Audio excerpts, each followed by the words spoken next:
Taylor Swift doesn't get political, right? Or does she?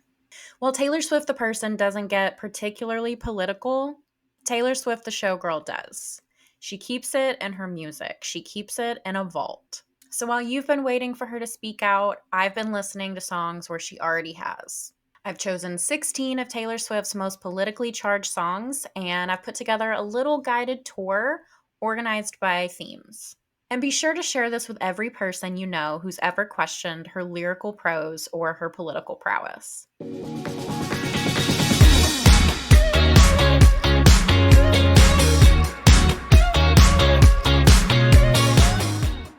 Now, the first theme we have is feminism and sexism. This is the political theme that Taylor discusses the most in her music. For the songs, we have Mad Woman, The Man, I Did Something Bad, The Albatross, All Too Well 10-minute version, and Cassandra.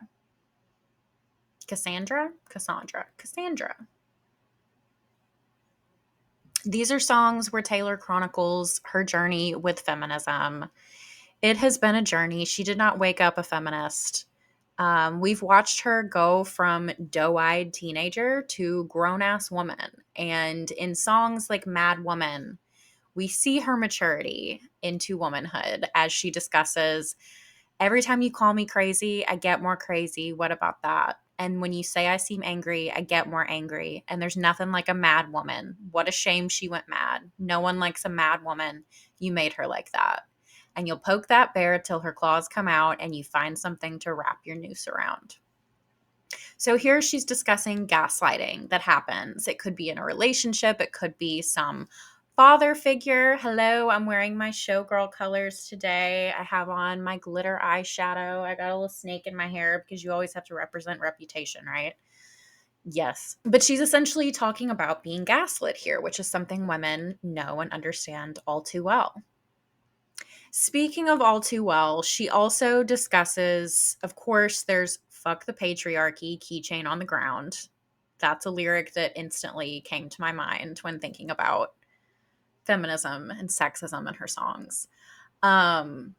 But she also talks in All Too Well about dating an older man and the power plays and the grooming that comes with that.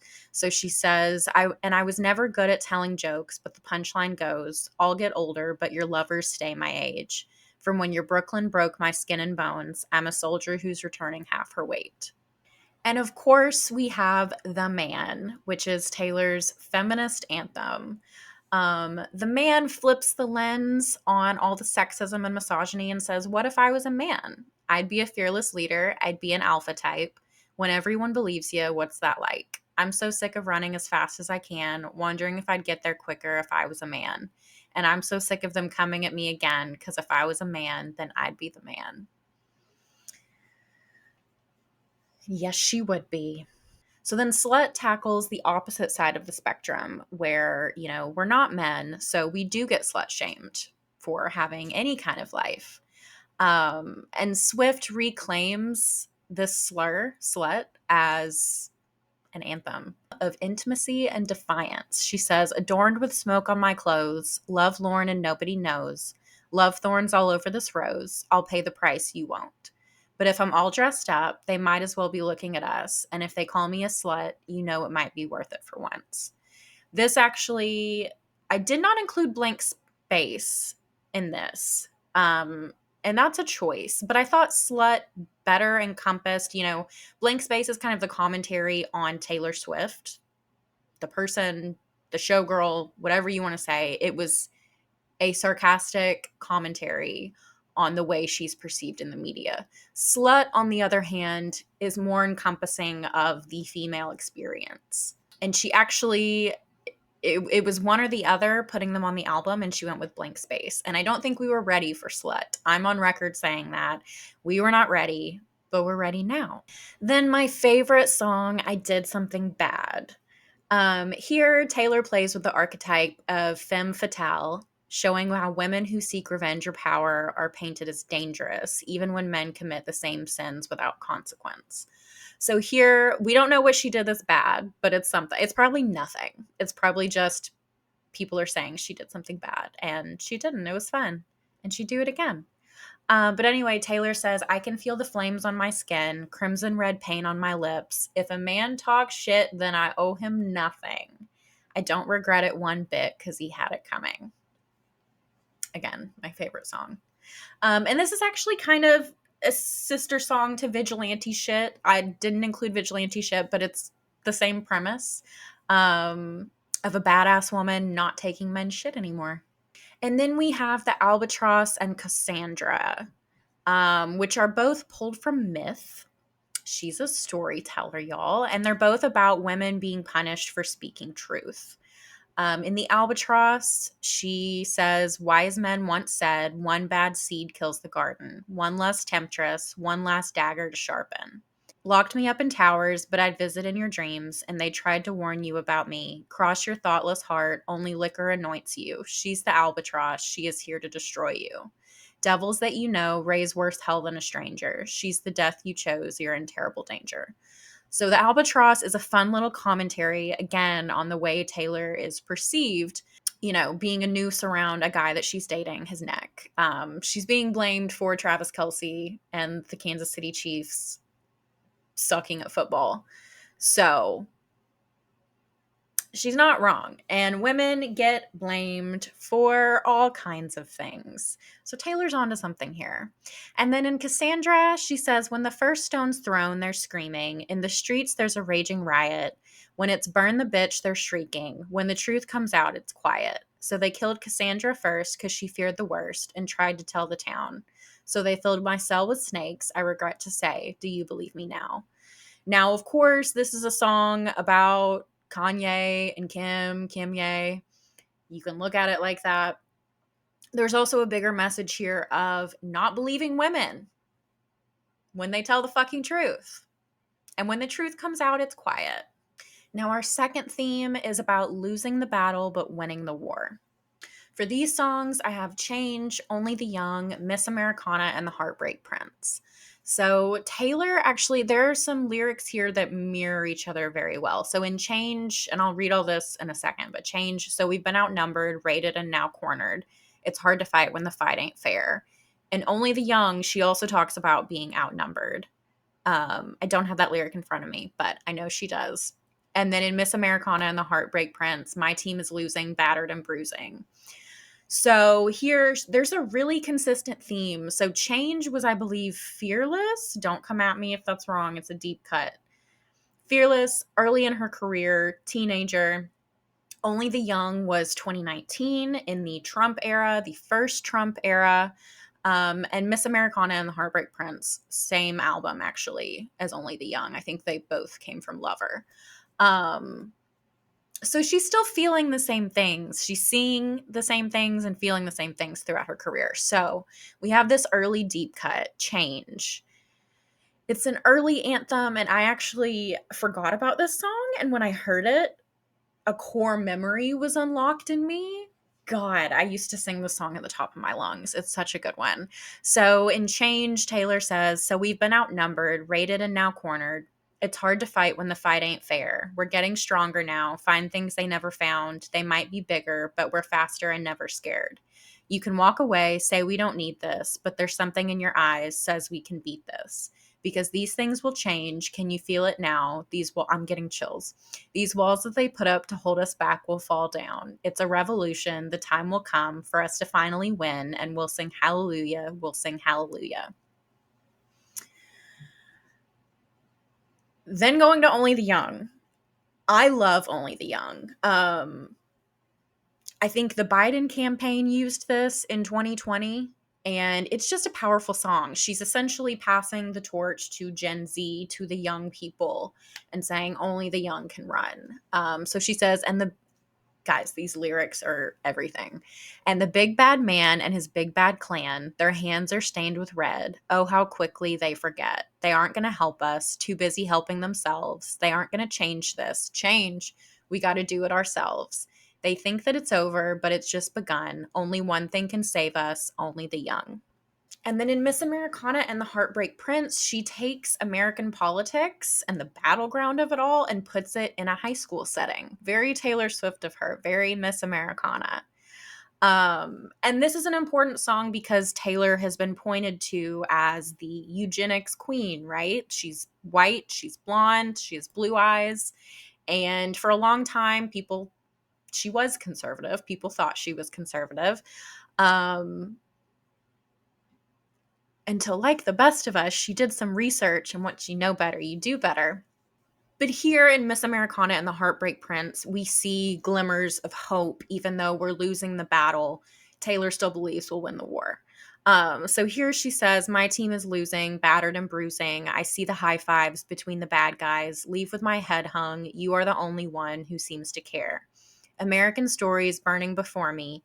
I'm feeling helpless. The damsels are depressed. Boys will be boys then. Where are the wise men? Darling, I'm scared. These two songs really, I think, encompass her most politically charged lyrics to date.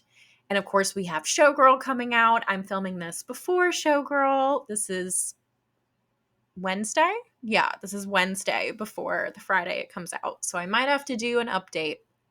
And then, of course, Taylor talks quite a bit about aging and the Hollywood machine. So, Nothing New and Clara Bow are the two songs I picked to best represent this theme. In Nothing New, Taylor voices the fear of being discarded, of becoming invisible once she's no longer the new shiny thing. And we've seen her battle with this, right? And Nothing New was on the red vault tracks. So Taylor's been feeling this way for a long time, right? Before Clara Bow came out, which I'll get to in a second. So on Nothing New, Taylor says, they tell you while you're young, girls go out and have your fun. Then they hunt and slay the ones who actually do it. Criticize the way you fly when you're soaring through the sky. Shoot you down and then they sigh and say, she looks like she's been through it. Lord, what will become of me once I've lost my novelty? And we've seen the industry try to replace Taylor many times. We've heard her say that is why she reinvents herself so that she can't be replaced. She's a constant moving target.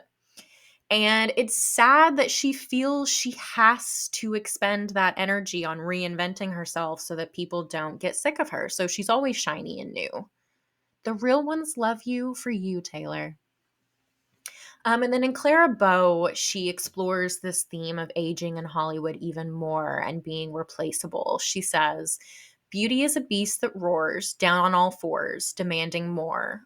Only when your girlish glow flickers just so do they let you know it's hell on earth to be heavenly. Them's the breaks, they don't come gently. And taken together, these lyrics argue that it's not just about aging in Hollywood and about celebrity, but about how society treats women at large. Like we're disposable, replaceable, and punished for daring to grow up. Growing up is a double-edged sword as a woman because you get more respect the more you age, you are less sexualized. But it's also like, okay, grandma, sit down. Let the next queen take her spot. And kudos to Taylor Swift for being like, no, I am the motherfucking queen and I'm staying here. It's very Mariah Carey of her, and I approve. Now, of course, this list would not be complete without You Need to Calm Down. I actually just played this song for my dog last night because she needed to calm the fuck down. So, You Need to Calm Down came out during Pride Month in 2019. It was part of the Lover release. And there was a rainbow colored video. The Queer Eye guys were there. It was definitely a celebration of allyship while also being a critique of online culture. So in You Need to Calm Down, Taylor says, you're somebody that we don't know, but you're coming at my friends like a missile. Why are you mad when you could be glad?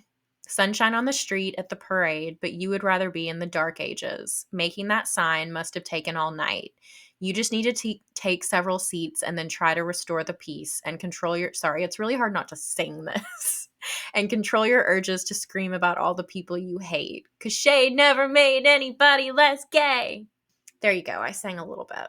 The reception to You Need to Calm Down was very mixed. Very mixed. I watched as a fellow straight woman and was a little embarrassed. It was a little Taylor inserting herself into a song about allyship, which is icky. But yeah, some people saw it as a way to make up for all of her years of silence, which I'm sure it was. We know Taylor likes her gold stars.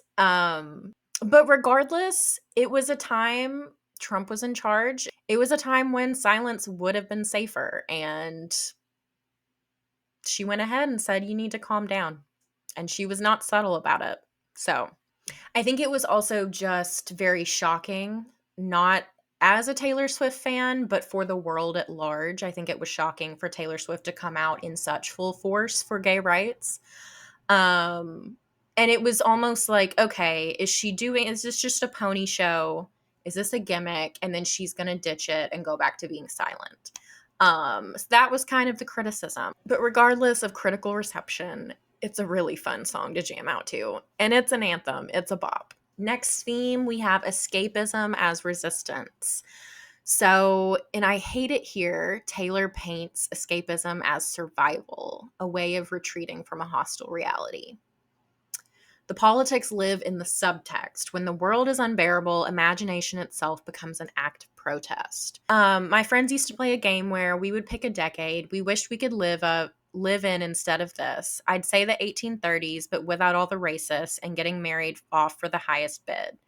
Everyone would look down because it wasn't fun now. Seems like it was never even fun back then. Nostalgia is a mind's trick. If I'd been there, I'd hate it. It was freezing in the palace. I hate it here, so I will go to lunar valleys in my mind. When they found a better planet, only the gentle survived. Really hard not to sing this, guys. So here she talks about even escaping. She can't even escape to a fictional place because her mind goes to thinking about how, oh, well, it actually wouldn't have been a great time for me anyway because I would have gotten married off at the highest bid and there would have been racists and I would have hated it there. So even in her escapism, the reality is bleeding in and there is no escape. It's a hellscape. Our last theme is religion, morality, and love. There are several songs in here. There's Cassandra Again, Would've, Could've, Should've, Guilty as Sin, and But Daddy, I Love Him. Religion is something Taylor really likes to play with in her lyrics. All the religious imagery, the tinted, stained windows. So that brings me to Would've, Could've, Should've, where she reframes trauma through the lens of religious guilt. It takes on a confessional tone about innocence lost and shame inflicted. So she says, God rest my soul. I miss who I used to be. The tomb won't close. Stained glass windows in my mind. I regret you all the time. I can't let this go. I fight with you in my sleep. The wound won't close. I keep on waiting for a sign. I regret you all the time. If clarity's in death, then why won't this die? Years of tearing down our banners, you and I, living for the thrill of hitting you where it hurts. Give me back my girlhood. It was mine first.